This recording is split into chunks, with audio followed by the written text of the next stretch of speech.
Hi, I'm Jeff Hemmel from Boating Magazine. Today I'm in Cadillac, Michigan. We're testing out the brand new Scarab 235 ID.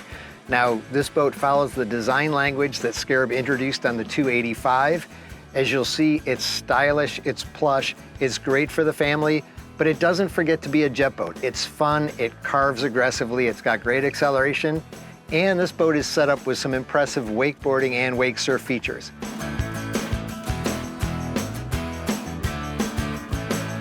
Hey, we're here with Ryan Bezemek. Now, Ryan, I know you've spent a ton of time surfing Scarabs.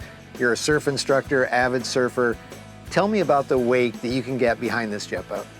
Yeah, the wake on this boat is pretty nice. One thing I like about it is it's pretty long. For the jet boats, they've definitely struggled in the past trying to get a good longer wake that still cleans up. So this wake is really nice in that aspect. It has a good deep pocket. You can get back and still be able to charge forward. It's not a huge wake, but it definitely has good push for the size boat that it is. Now, obviously, wake surfing is fun, but the reality is this boat is not a one-trick pony. This is a versatile, family-friendly bow rider. Let me show you some of the features starting at the bow. Now, designers squared off this cockpit, and it gives you a lot of space. One of the nice things is passengers can kick back and kick their legs up. But if you're sitting in one of the forward corners, you've still got nice padding. That's a great spot if you're watching the action that's taking place behind. There's hinge storage underneath all of these seats. It's a nice articulating hinge that lets the cushion come up and keep it out of the way and open while you're loading gear in and out. It's got a raised lip to funnel water away so you don't get wet inside your storage. And you'll notice in the inwell, we've also got speakers, but what Scarab does is literally next to every speaker is a USB charging port.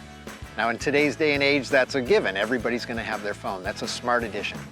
Now look at the bow and you'll also notice the nice marine mat traction material to let you board and get on and off without marring the boat.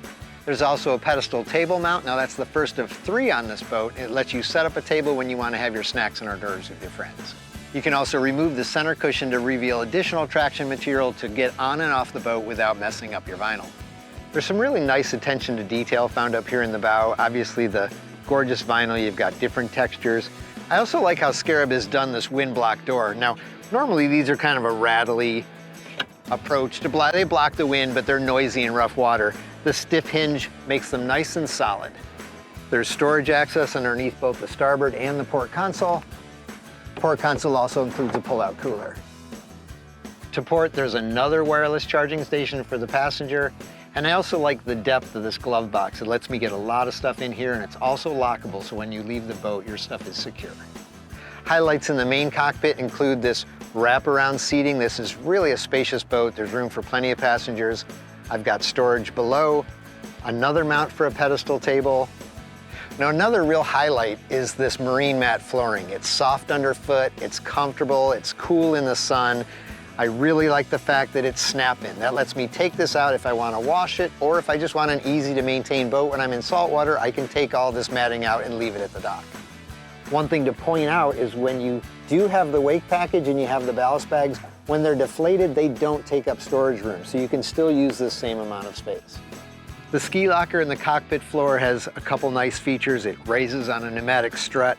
It's got padding at the bottom to protect your gear. And one thing that really stands out for me as a wakeboarder and wake surfer myself, the hatch is nice and wide. It lets me get those kind of toys in there without struggling. Now, I can't leave the seating without mentioning this versatile rear lounge. Now, I'm going to show you some of the configurations it goes in. It's got 4 different positions. The first of which is the forward-facing cockpit setup. The second of which I can tilt both or either of these seatbacks individually to have aft-facing lounges. I can fold these seatbacks flat to create 2 individual sun pads, or finally add the filler cushions in this walkthrough and you've got one huge sunbed. Popular options include the wake package. Now that gives you the ballast tanks, the tower with the board racks, and integrates the controls into the display. The comfort package also includes the walk-through doors and the bow and stern filler cushions. The premium sound package includes the JL audio system. In addition to the JL audio system, the premium sound package also adds RGB lighting. You can get it in the cockpit and underwater. Now, I might have saved the best for last. As to horsepower, this boat packs 2 Rotax 300 horsepower engines. Add it up and you've got 600 horsepower in a 23-foot boat. That really brings this Scarab 235 to life. For Boating Magazine, I'm Jeff Hemmel.